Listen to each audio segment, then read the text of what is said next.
Hello! Welcome to my vlog. So ngayon gagawa na naman ako ng rice at saka spent.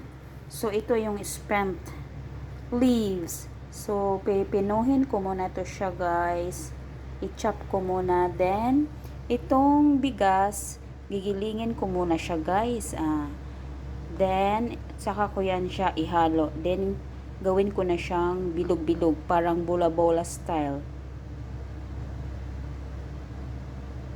Ayan, nagaling ko na siya guys. Then ihalo ko na itong spent. Ayan, halo lang natin dyan. Then i-mix natin yan siya guys. Ganyan lang siya. Hanggang parang ano siya, magiging dough.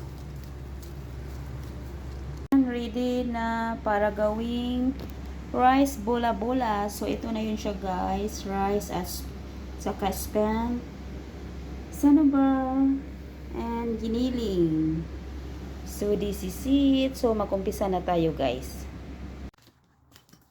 So ayan, tapos na ang saka tray. So ito yung rice with spent. Bola-bola na rice spent, pero forma siyang oval. Yan, kuba spent. Meron akong kunti pa dito. So bilogin lang siya, butasan sa gitna.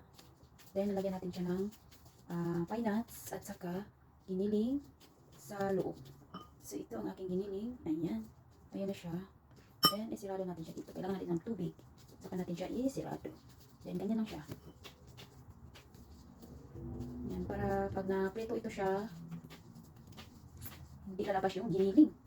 Ayan. Ganyan lang siya, guys. Pumahin lang ng ganito. Ayan. Yun lang ang paggawa dito, guys.